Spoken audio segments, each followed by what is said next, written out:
We are live. I'm going to do this. I'm going to do this.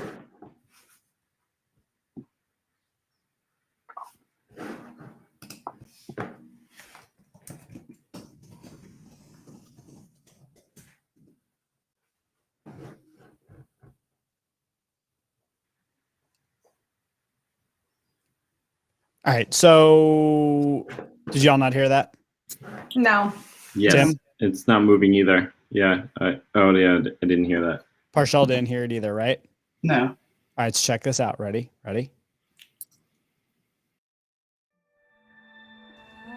This podcast is part of the Shareable Podcast Network. Learn more at shareable.fm.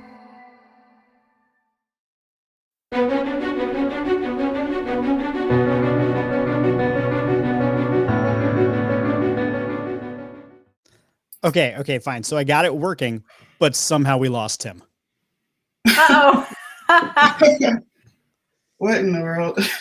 So, I mean, I guess there's that. Sorry, Tim. I think he'll be back. He'll be back. I have a good feeling about it. I do. I feel, by the way, how's my audio, guys? How's this sound? Do I sound good? Yeah. So I got a new mixer for all of you listening at home. I got a new mix. I'm really excited about it. It's called the Rodecaster Pro. Have you seen it? Oh man, those are a beauty. I can't wait to get. Yeah, Let me tell you. Yeah, Let me tell you, it is as sexy as you think that it would be. I opened this, I put it on my desk, and I was like, "Oh, sweet Lord!" It's a beautiful, beautiful piece of machinery, and much love to my old mixer. I will miss it, but this thing, it's like my phone is connected via Bluetooth to it, so like I can take callers now. Like if I wanted to have somebody call in, I could have them call my phone. It's really neat. Very cool. So I feel like that's pretty cool. Anyway, Tim will be back shortly, I think. And in the meantime, let's set up what we're talking about today. Let's make sure that people know. So first of all, it should be stated that our original intention last week was to have a conversation that was going to be a two-part. It was going to be a 2-episode thing where we were going to talk about how to basically build a business, and we were going to do it live and in real time. So we were going to take an idea of like a fictional business, and we were going to build it from the ground up over the course of 2 episodes. Last week, a bunch of stuff happened. All of us pretty much couldn't make it. Like it just was a thing we had to put off to the side. And because it's a 2-episode thing, and we have a guest next week, right? I believe we have a guest for next week. Yeah. So we're going to push that. We're going to push that until I think we have like 3 weeks of guests lined up. So if you were going to tune in for like the how to build a business thing, stay tuned, keep watching, just not today. Keep watching today, but don't keep watching today for that, because that's not going to happen. But what will happen today, Tim, you look confused. What will happen today is that we're going to be putting a spotlight on fellow council member Sarah Ohanesian, or as Tim would like to call her, Sarah Ohanesian, or I've heard all of it. All of them. I've heard Sarah. Oh my gosh, how do you say that? Like, Yeah. So it's fine. Yeah. So anywho, so today that's what we're going to be talking about. Make sure to tune in to the Heroic Council every Monday at 2 p.m. Eastern Daylight Savings Time. And we're going to talk about work. We're going to talk about life. We'll answer your questions if you have them. You can always go to the website and submit a question. You can find one of us on the interwebs. We're very widely available. And you can subscribe to us on YouTube or on your favorite podcasting platform. You should check us out and join our Facebook group. And you can find any of that information, all of that information, the places to subscribe, etc., at superheroinstitute.org/heroic, and all the notes will be there along with show notes. And if you love the show, the best thing that you can do is leave us a 5-star rating on iTunes. Now that we've gotten all of our self-promotional nonsense out of the way, let's move into self-promotion of Sarah Ohanesian. Jack, thank you for tuning in as always. Good to see you. All right. So today we're going to talk to Sarah about Sarah and learn more about what you do and all that sort of good stuff. So I'm going to switch the view and put us off to the side and put you center stage. Oh my. There you are. There That's you a are. lot of Sarah. So I'm going to be driving the conversation, but not dominating the conversation, but driving it. And Parshall and Tim will be joining me as well as we pick apart your background and your current and your future and try to figure out what makes you tick and let everybody who is a fan of the Heroic Council get to know you a little bit better. So let's just start out with this. Sarah, what is it that you do right now? Like, who are you and what do you do? Oh, great. That is a good question. So I started a business called So Productive, which is my initials, because sometimes people get that after the fact and they go, oh, it's your name. So Productive is the name of the company. But, really too many people are leaving work feeling like they just can't get enough done. And so they really come home feeling anxious and stressed and unable to relax. And I was there myself a few years ago. I was a chief marketing officer, had a wonderful career, but I really felt burned out and overwhelmed myself despite loving my job and my career, because I just couldn't get all the things done that I wanted to get done. So a few years ago, I started a productivity process just for myself to really get through my day and help my team. And it worked. And I started leaving the office during daylight and really running a sustainable race towards success. So now what I do is I'm a productivity coach, and I help people be able to clarify their thoughts, organize their work, and take action so that they really can be done at the end of the day and feel a sense of freedom and peace, knowing that they got the right things done for today. So that's what I do now. And it's the best. I love it. Cool. So for any of you out there who have dreamed of becoming an entrepreneur, Sarah is going to be an excellent guest for you to listen to, because Sarah has been at a company and she has now been living the life of an entrepreneur for a little while, and she has taken to it like a fish to water. So it's going to be, I think, interesting for any of you out there that have thought about jumping ship, maybe starting your own thing, to see what Sarah's process has been like. Okay, so we've covered what you do. We've got the productivity coach, the kind of the things that people get from working with you, and we'll talk more about the intricacies of your business. But there's a conversation that we've had offline, you and I. Tim's been there for it. I think Parcel's been there for some of it, where we dig a little deeper, therapist couch style, and find out why you do what you do. And the most recent time we talked about it, we went pretty deep on it. And I'm curious how your answer has evolved to this question. And I think for everyone's sake that's listening, helping to understand why you do what you do, the belief that drives you, why doing this work is important to you. I mean, obviously you're good at it is one thing, but there's something else driving you. Can you help share for people, why is it that you do productivity coaching and do it in the particular way that you do it? Yeah, for sure. Happy to. I think 2020 and 2021 have especially put this into perspective for people, where we really saw firsthand life is short. And while that is a cliche, this year, definitely this past, 18 months or so, have really made people realize my time is unknown. I don't know how long I'm going to have with my family and my loved ones. So I really have been reflecting on this for many years. I lost my in-laws, both my in-laws who I was very close with at a really young age. And I just saw them work so hard and give so much to their business. And then they unfortunately passed away too soon. And so I really believe that when people can get fulfillment out of their work and get the right things done during the day, that they can take a break and have some freedom at the end of the night to choose what they want to do. Maybe they want to go out for dinner with their spouse or spend time with their kids. So I really believe that people deserve to have freedom and choice in their life and not just be controlled by the work that they have to do. Hey, Sarah. So, quick question.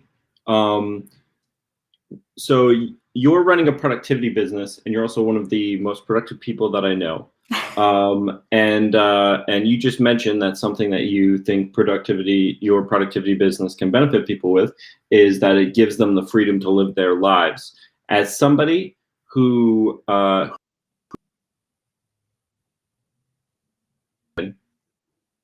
is productivity impact your life in particular? Does that make sense? Yeah. Oh, for sure. And I think the thing that's interesting is productivity isn't one size fits all. I say that a lot. So this productivity is sort of a weird, vague term that can mean so many things. But what's important is to, figure out how does productivity apply for your life. And for me and for my clients, what that starts with is, what do you want? I don't know if anybody here has seen The Notebook. I have just maybe more than once. But one of the famous scenes in that movie is they're in the rain and Ryan Gosling is screaming, you know, what do you want? What do you want? And it's such a simple question, but I feel as if often as grown-ups, as adults, we've stopped dreaming. We've stopped thinking about what we want and what matters to us. So I really try to help clients at the beginning of our time together to figure out what's important to you and are you actually spending time on those things? And it's just a moment to reflect on, pause for a second and have permission to think about what's important to you. Like literally, what do you want? And it's such a simple question, but you know, people often as adults don't take the time to answer that. So for my life, what it looks like was I wanted some more freedom. I wanted some more choice. I wanted to be able to structure my day and my weeks the way that I can really excel. I work best, you know, I know Jeff's not a morning person. I am a morning person. I get up early and start my day. So for me, it was really about like, how can I be my best? When am I my best? And then am I making sure that I have enough time for exercise and self-care and yoga, things that are important to me. And then of course, you know, being with my husband and my family. So that's what's really how it's worked for me.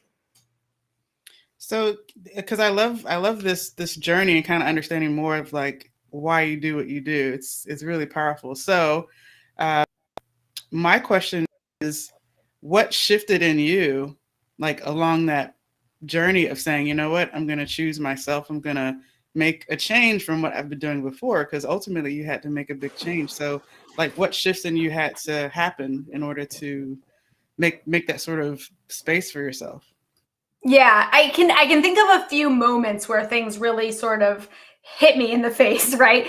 And one was I was sitting at the airport. So I used to do a lot of travel domestically and internationally for my role. And I love travel. This is like travel is great for me.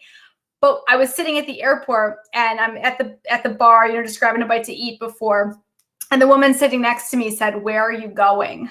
And I looked at her and I said, I've got no idea. And the poor lady was like, okay, like, honey, check your ticket, you know, but like, she didn't really even know how to react. And in that moment, I was like, oh my God, I am so busy. I am at this airport so often that I'm literally just living by the calendar. Like, what's next? Where am I going? What flight am I on? What train am I taking? And I realized in that moment, like, I'm missing the journey. I'm missing like being present and really able to live in that moment. So that was kind of the first thing that really was like, wow. You got to get this. You got to get this figured out. The other thing that happened was I was coming home every night and like my husband wasn't getting the best of me, right? He was getting the worst of me. So this person who's really most important in my life is getting the 5% that's left at the end of the day. So I say, you know, I would make key decisions all day and be really on and on point. And then my husband would say, "What's for dinner?" And I'd just be lost. Like I can't make that decision.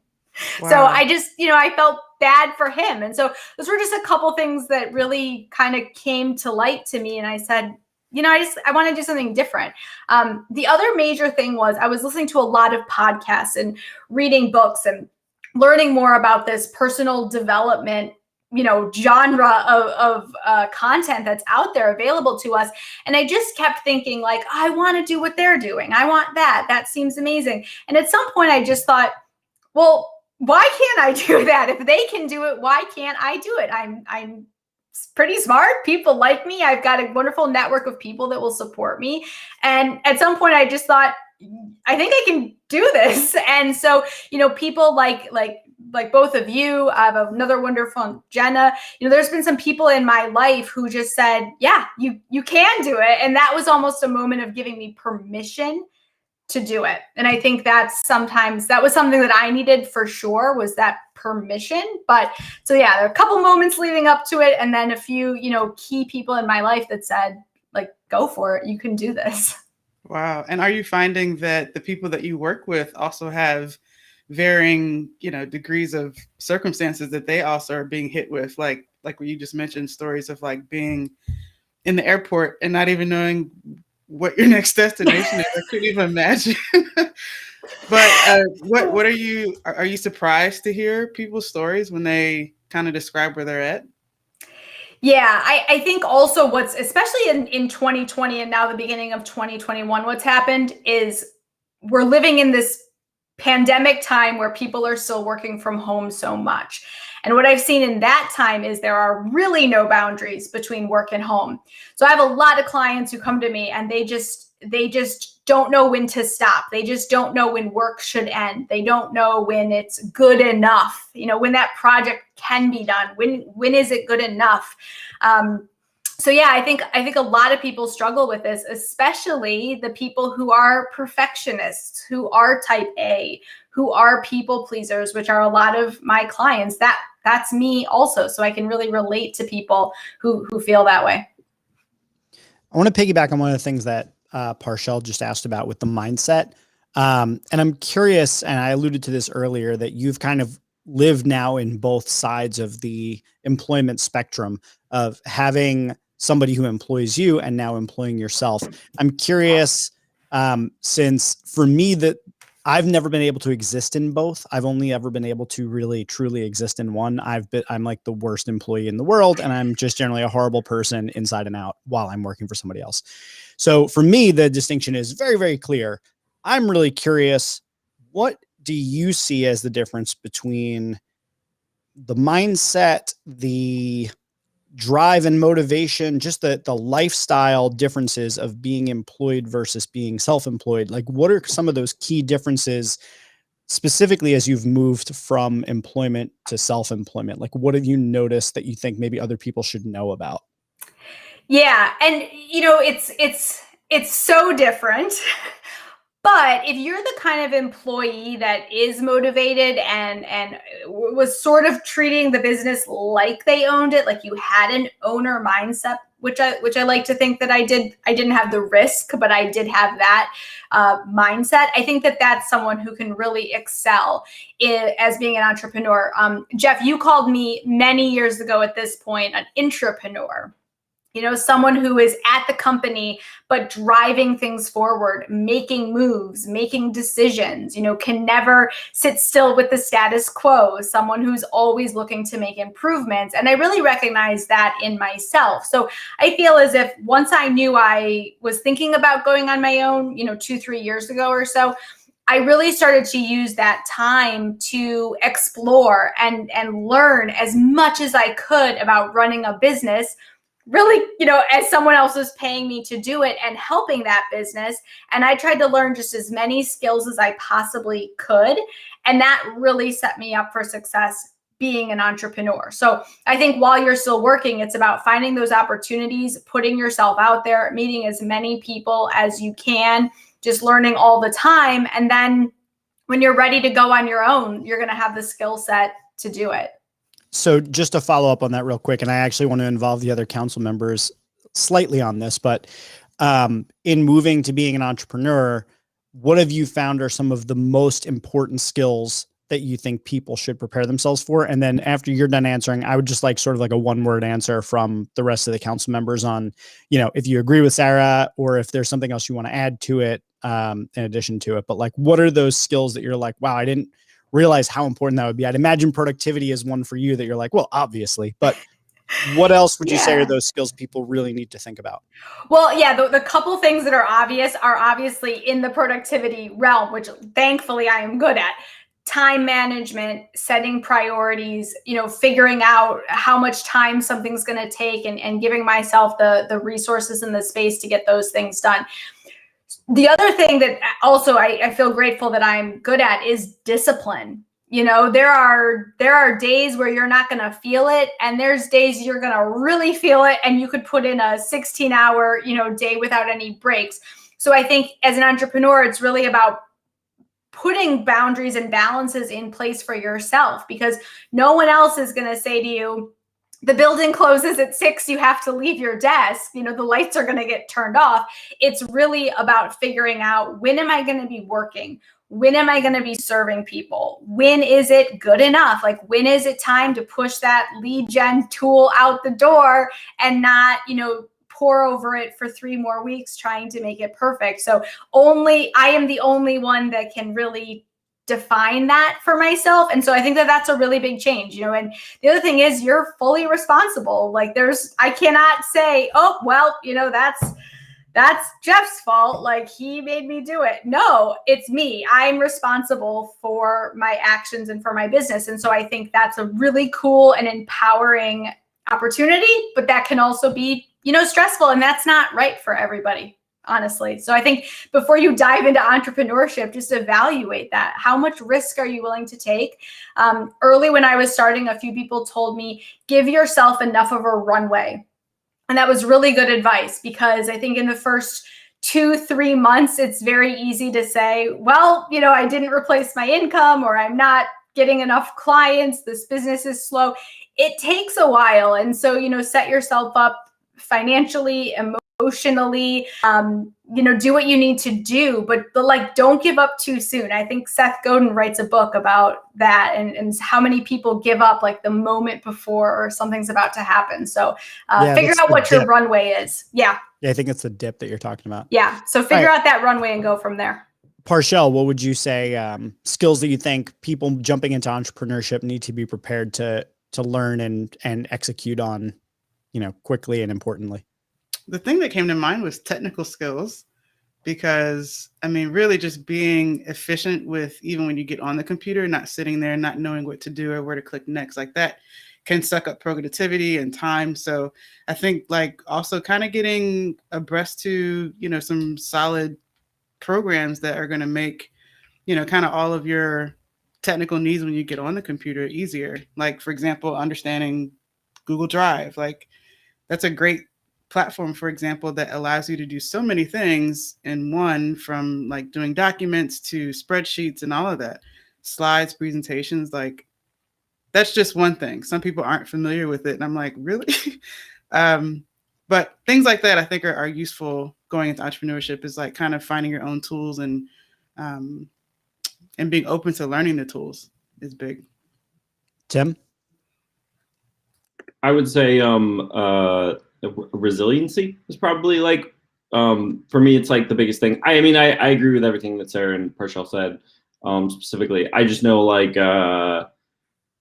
starting a business and investing in something, especially if you don't have a ton of capital, or like or you're putting a lot, you know, of yourself into this, like being able to stick with it like over a long period of time, and being able to sit through some really like slow times for your business, and when you're trying to like build your network and all that, just having like a stupid amount of faith in yourself. And when you don't have an amount of faith in yourself, do it anyways. Yeah. Or find people that can at least pump you up for that, to get you over that, whatever that chasm is. Well, I'm going to add my few things that I'll be the voice of, like kind of the hard skills of business. And I'll say, I think the 3 most important things that anybody going into entrepreneurship needs to focus on are 1, sales, 2, understanding your finances so you can keep your expenses as low as humanly possible, and the 3rd would be customer experience. If you can sell someone and get them in the door, give them a great customer experience, and keep your expenses low enough, you'll have a profitable business.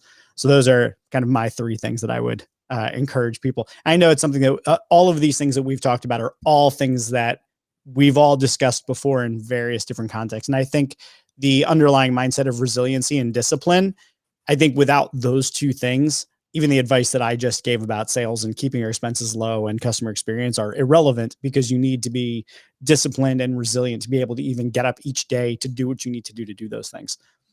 And people skills too. I mean, you're dealing with and working with a lot of different people. So for what it's worth, I wanted to put that in there. I can't believe how many people I have, you know, talk to or engage with just on a day-to-day basis. Like it is even more now after the pandemic, in a sense. But yeah, people skills and just knowing how to be yourself and connect with people is really big. Yeah, legit. All right, I'm going to ask the next one, and then I'll turn it back over again to Parshell and Tim. But curious, because I don't think I know the answer to this, but if we were to go back in time and talk to a much younger version of Sarah, interesting context for finding out how we got here, what would the little girl version of Sarah say that she wanted to be when she grew up? That is interesting. So when I was very little, I wanted to be a marine biologist, which I have no idea why, because I actually we never had pets growing up because I'm allergic to most, despite now having a dog. And I do not I grew up in Chicago. I did not live near the ocean. Lake Michigan has some marine life, but not quite. So I really don't know where that came from. But more realistically, I suppose what I used to love to do was I was a little cheerleader. I have a picture on my website. My dad was a basketball coach, and they let me be on the cheerleading team when I was in kindergarten with the 8th graders. So that was quite fun. So I feel as if I've always been like cheering and on the sideline and like that kind of personality and really like helping to motivate people from a really young age. The other thing I love to do is I love to play waitress because I do believe I love to make lists always. So those are some of the things I like to do when I was a kid. Like, what would you like for dinner? What would you like? That's phenomenal. That is awesome. Well, like so being the cheerleader, how does that how does that show up in how you work with your clients? And I'm curious too about like the process. Like, what are the stages that you bring your clients through when working with you? Yeah. So the biggest thing that I realized is I was a cheerleader when I was little, and now I'm a coach. And they are not the same. While there is an element of cheerleading in coaching, cheerleaders say, rah, rah, play defense, like go get them. That's not really helping the team. So while I like to say I cheer my clients on and I do encourage them, as a coach now, I help them figure out exactly what to do. So I am very heavy into implementation and execution because there is so much content. If you Google productivity or how to be more productive, you will find all kinds of things. But what I'm seeing is people, oh my gosh, Jeff, you have to put that on the bigger screen. I got it. I did it.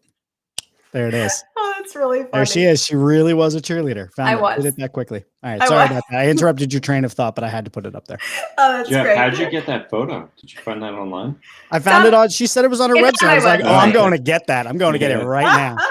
That was like my prime. I just loved it. Life couldn't have got better. You had that photo had the exuberance and energy of cheer. Like I felt like rah-rahing myself. Oh, I just love it. Thank you for that. Anyways, what were we saying? We totally lost my train of thought with that one. Yeah, that's my bad. That is a podcaster no-no right there, but I just completely destroyed the flow. But anyways, I think we were talking about, coaching and the process. So what I really try to help people with is like cut through the clutter. And you've heard all these productivity things and you've tried 10 journals and you've learned this method and that method. Like, again, productivity is not one size fits all. We have to figure out what's going to work for you and for real this time. Like, I don't want you to have a bunch of skills, but that doesn't work in your everyday life. So a quick example is people will say, don't check your email except for, 12 and 4:30. Well, that's fine. But if you're in customer service, your email's going all day. That's the role you were hired to do. So I think it's just impractical to make these blanket statements about productivity when people really need to know how does that tool, skill, rule apply to them. So the biggest thing now that sets me apart from that picture long ago is that I am a coach. So I am providing strategy and tactical implementation for, all the players on the team, if I'm doing corporate training, or for the individual. So I recently wrote a blog post that I featured you in. I was talking about the last competitive advantage, which is, spoiler alert for those who haven't read it yet, it's about being distinctive. It's about finding a unique angle. And you actually just brought up something that made me think of this, but you were talking about how there's a lot of productivity coaches out there. And I wrote this in the blog post. I wrote, there are a lot of productivity coaches, but Sarah's doing it to give you peace of mind at home rather than simply helping you ship more widgets for the company. This resonates with her ideal audience.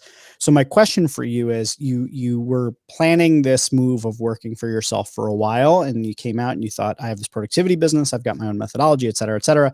Did you know your differentiation immediately so that you would stand apart from these other productivity coach, knowing about this idea of feeling like enough at home? Was that just obvious out of the gate, or was it something that you sat there and you kind of thought, well, there's a lot of productivity coaches, what's going to be like my thing?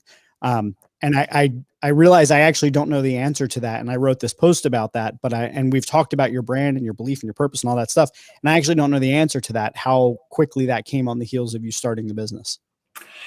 So it actually, if I think back and reflect on it, it was the catalyst for change. Like, it was the thing that made me want to do this. Was I wanted to help people. I wanted to have some purpose, some legacy, essentially, that people would say, you know, she helps me spend more time with my family. Like, that's what I want, right? And I want you to be happier in your life. You know what I mean? It sounds so out there, but we're living and we have, you know, so much to give for other people. And I feel like this was a skill that I had that I could really share with other people to improve their lives.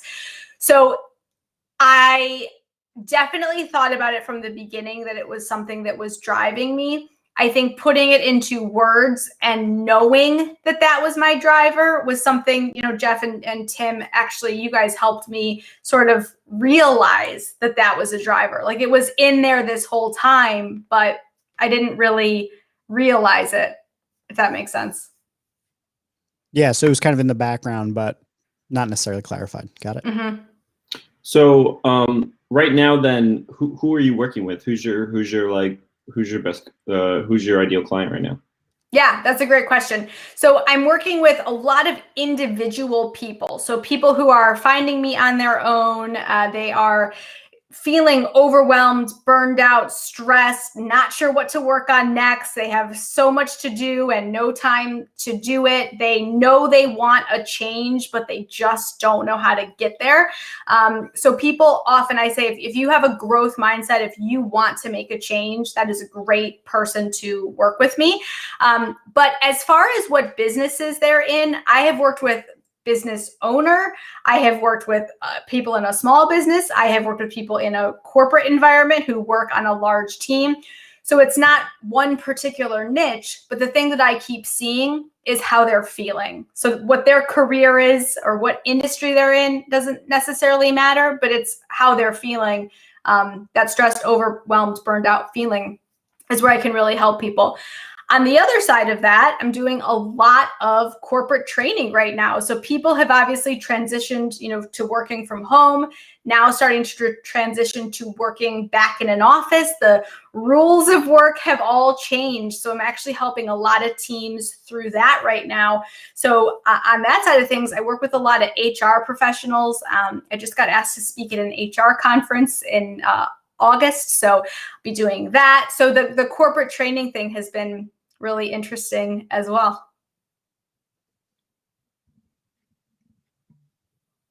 Tim, you're on mute, but it looks like you're talking. Right. Thanks. Sorry. Can I ask you a quick follow-up on that? Mm-hmm. So, because you said you were doing corporate trainings, and a lot of your messaging has been around giving people like a sense of freedom in their lives. How does that messaging work with your like corporate clients who bring you in to work with their teams and stuff like that? Does that make sense? Mm-hmm. Yeah, it's a really good question. Well, one of the things there that I really stress with corporate clients is communication. How are we communicating with one another? Because often we are not asking our teams to work after hours, and we're not emailing them at 10 o'clock at night expecting a response. But they're feeling that way because of an action that was taken or some unspoken underlying fill in the blanks that have occurred. So I really try to work with teams on not so much what time is the office closing and this and that, because that's really a culture conversation, but really how are we communicating with one another? So some of these anxieties that come about from productivity don't have to happen. You know, like often we are escalating some of these issues in our mind and making employees feel a certain way when that's just really not the case. If they answer at 9 the next morning, it's fine. You just happen to hit send on an email at 10 p.m. So I'm trying to help companies through that whole conversation on, you know, your actions really do instill a lot of anxieties in people, but I don't think it's maliciously. I just don't think people are really realizing how their actions affect other people so deeply. Wow, I had not considered that perspective. Like what you said, just how I can easily put pressure on other people. Going back to like your responsibilities and the things that you get to do, because you're doing training, you're doing coaching, you're speaking, all of these things. When you look at your the way that your time is spent and what you get to do, what's your favorite part about it, or what's your favorite aspect? That's a good question. Yeah, that's a really good question. I think what's great, and it's actually one of the things I do with my clients, is to think about the zone of genius. Like, where are you the best?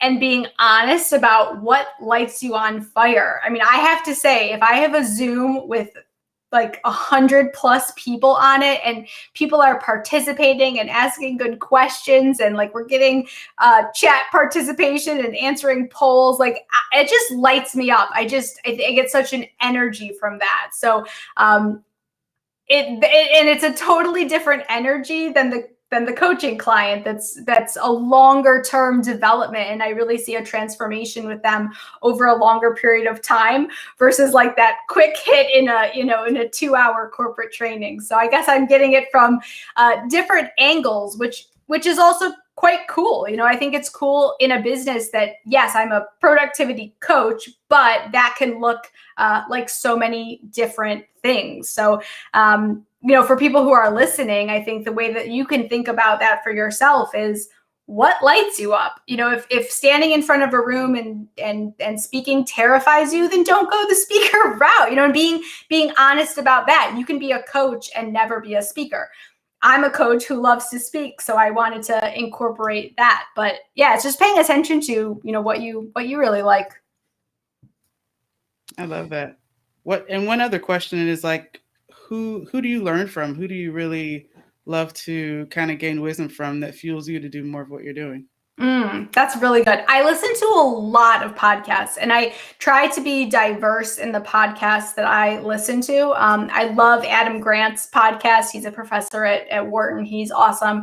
I listen to HBR has a wonderful podcast called Women at Work. They've been really covering some interesting topics and how it's affecting females in the workplace during the pandemic. So those are probably two of my favorites, but I like to be diverse in what I am learning. So I'm not just listening to productivity experts, but I'm listening to a lot of, psychologists, and like Stanford does really cool studies on productivity. So I like to see what research they're doing. So, it comes from all angles. So I love to learn, and I definitely, if I'm taking the dog for a walk, I'm listening to a podcast. So learning is definitely a part of my everyday. Sarah, I know permission is a really big topic for you. It's one that we've talked a lot about. It's one that you've brought up a couple times here. I have a couple questions in my pocket that I want to ask you before we run out of time on everything. Where I want to start with is, if you could share kind of what you've learned about the idea of permission. You talked about, find what lights you on fire. If you like speaking, do speaking. If you don't do it. But so many people are, stopped by doubt. They're stopped by you said earlier in the podcast, like, why can't I do this? Right. So you've had an interesting relationship to the idea of permission. What are some of the things that you've learned about that topic, and what would you want people listening to know about? Yeah, the lack of permission, the feeling like you don't have permission to do something is very forceful, and it's not, you don't notice it often, right? Like, we're going about our day and you don't really think about, like, do I have permission to do this or not? Like, it's not, at the forefront. But as I reflected on the past, 18 months or so, it's really something that I keep seeing, like someone gave me permission, or I gave myself permission. And those were the moments that things really shifted for me.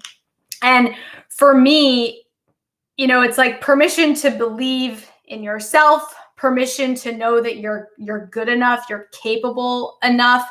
But it's also permission from those close to me. Truthfully, my husband had to say yes to this. He had to say, I'm supporting you in this. So it can be quite tangible, but it can also be something that's hard to put your finger on it. But I really realized that what was holding me back was a sense of I didn't have permission. Who was I to go become an entrepreneur? Who was I to leave a great career?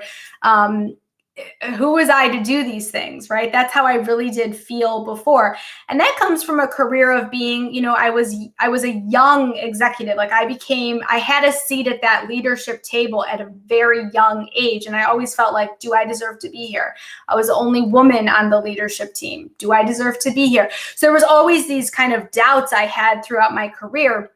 And then, like I said, 2-3 years ago, I don't exactly have a moment where things shifted, but I just thought like, okay, no, you do, like, you have permission, go do that thing. Like, and so I think it came from me maturing, growing up, like wisdom with age, I suppose a little bit, and confidence in some of the successes that I had had in my career. And then of course, surrounding me with myself with people who build me up and light me up. And I think I'm just so grateful to have a community and you guys in my life that are like, we are constantly just feeding each other and encouraging each other. So I just feel really grateful to have found the permission within myself, but also had wonderful people to tell me like, you got this. So my quick follow-up to that would be just, what did you, if you were to like take it on a 100% scale and you were to like divvy it up between things in your life that you felt like you needed permission for, that like you felt you actually needed permission for, versus things that you feel like you didn't need permission for, what do you think it was then, pre-epiphany, whenever that time was, versus post-epiphany? Like, how much do you think in people's lives, you can even just say in your own life, do you feel like you actually needed permission for, versus the things where you were making it up in your head that you did? The example you gave of your husband is a really good one. Like, partnerships rely upon that sort of like agreement, and there is an element of permission there.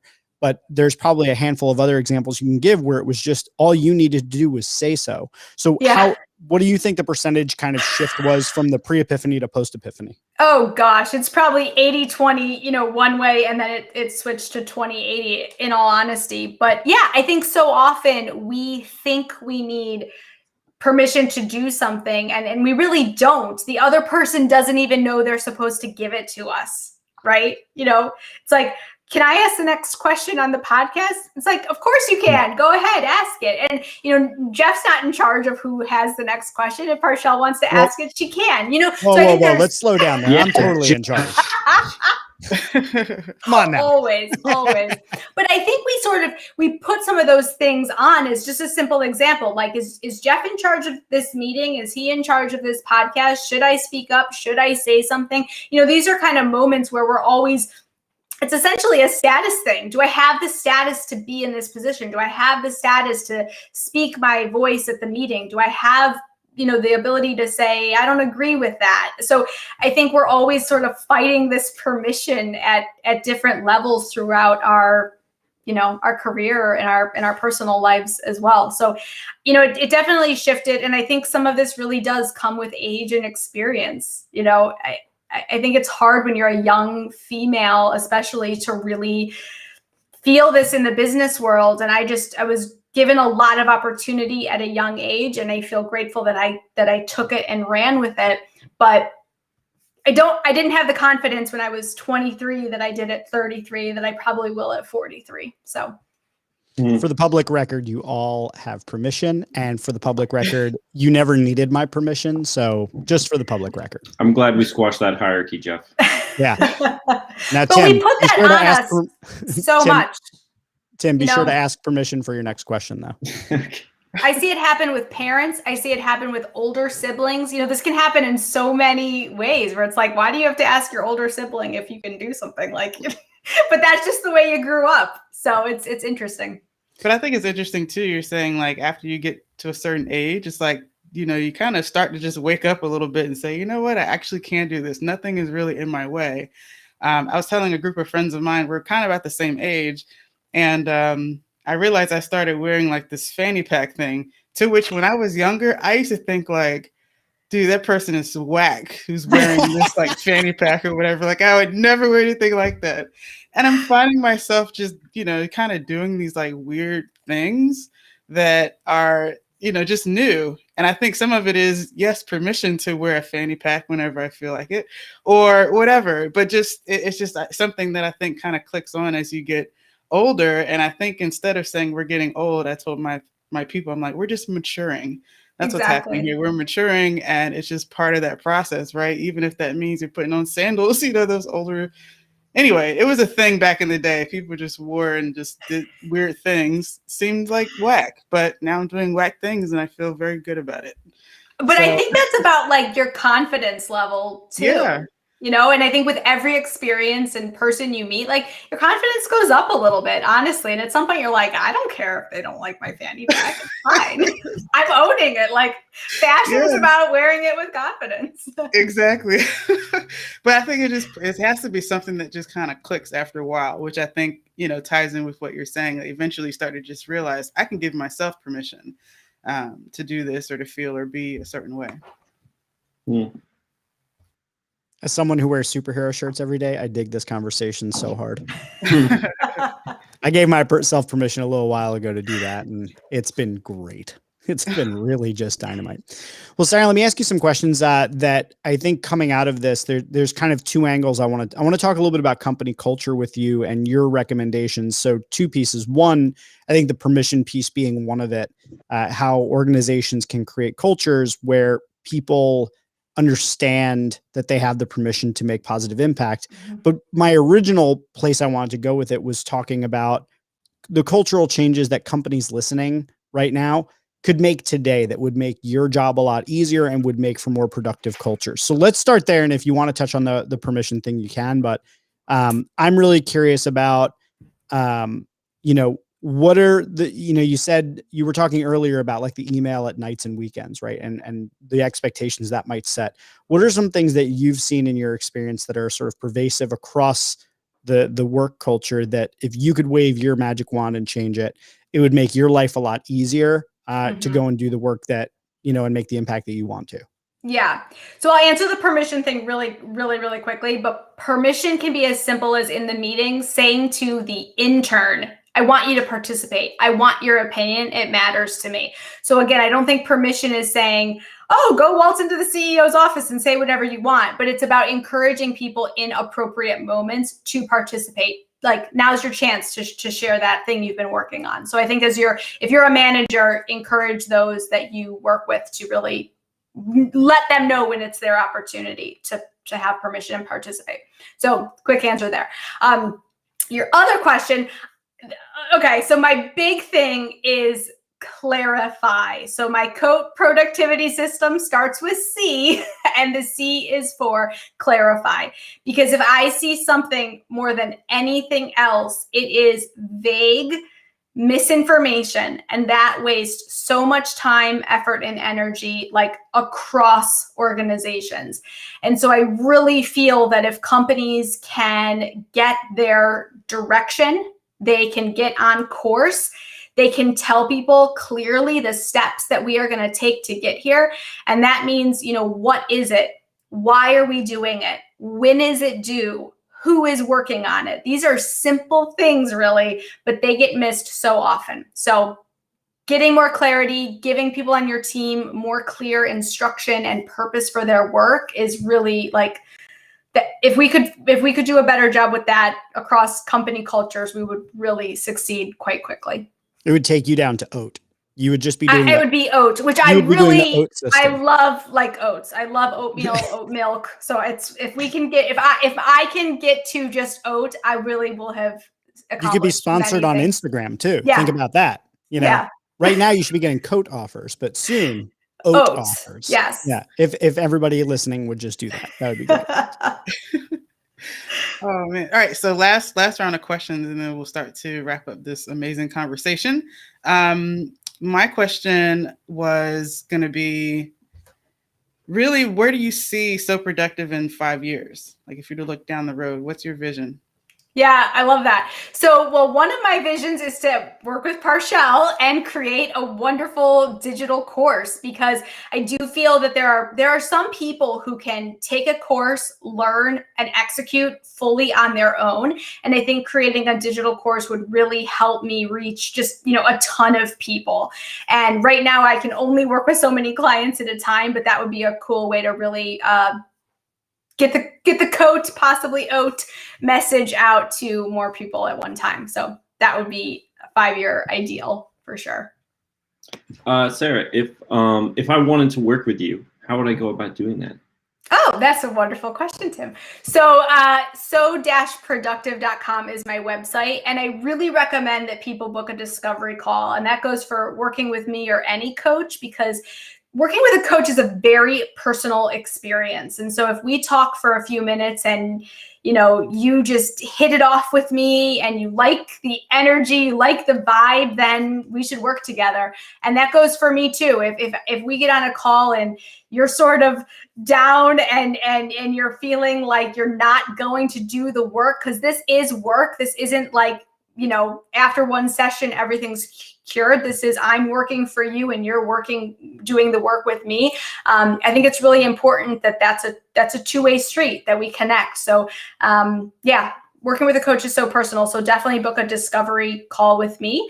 Otherwise, if you want to utilize me and Jeff, we're doing some corporate trainings together, and we're also doing Asana, which is a task management tool. We're helping teams onboard onto the Asana task management platform. So that's another great way that you can work with me. And that's typically, we work with a lot of HR teams on that. Great. And then I'll just close out with my one final question prior to the sort of wrap-up questions, which are, I know you do a lot of different content projects. So you've put together multiple PDFs that people can download. You've written some blog posts. You do a bunch of stuff on LinkedIn. So I know you're normally asked questions at the end of podcasts and things like that, where people can connect with you or where they can hire you. But I think you do such, incredible work putting all of that time and energy into your content. Where can people best follow the sort of content you're putting out? Because there's a lot of value they can get, even if they don't work with you, just from following your content. Yeah, so LinkedIn is a really fun place because it's so interactive, and I'm on LinkedIn all the time. So that's a great place to connect with me. And then my website, so-productive.com, like Jeff said, I've got the blog there. And then I also have a tools and freebies page. So if you go there, you can download, I have a guilt-free guide to saying no, which is very helpful for people pleasers. There's some exact scripts in there. I also have 10 questions to ask when setting priorities. So again, those are all on my website, and people can take a download of those documents. Awesome. Well, Sarah, you've been a phenomenal guest and council member. Thanks for letting us pick you apart and ask you questions and learn all about your background and what you're interested in and why you do things and how people can hire you and all that sort of good stuff. I think it's really important that people know their council member very, very intimately and what drives them. So thank you for sharing with us your journey and all of that. And thanks to my fellow council members for, again, being amazing council members. I'm glad that I gave you all permission to talk today. Really good of me, and I'm very proud of myself for doing that. That's it. And by the way, we didn't get to acknowledge he turned a year older, right? And I think we missed your last week. So just wanted to make sure that you know that you are appreciated and loved and celebrated for being here on the planet, my friend. Thank you. I appreciate it. It was actually one of my favorite birthdays that I have had in a very, very long time. I think that's exclusively because of the daughter, because she's 2 days after me. And that was like way cool. Well, thank you, Parshell. That was really sweet. And also Parshell sent me, I don't know if you guys saw this, but Parshell sent me a photo. She texted me and she was rocking the Superhero Institute sweatshirt on my birthday. And I was like, oh man, that like really warms my heart. So it was really, really cool. So all of the different places where you can connect with any of the council members, including Sarah, will be found in the show notes. Please tune in next week, Monday, 2 p.m. Eastern Daylight Savings Time for another episode of the Heroic Council. You can find all of the episodes. I think I'm behind on one on publishing George James's episode, which was the last one.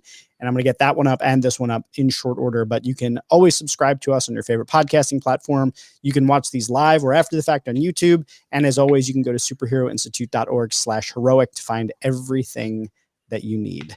Thank you so much for tuning in once again. And thanks again to all of my council members. I freaking love you people. And it's always great to see your faces. Take care, everyone. Tune in next week. Bye.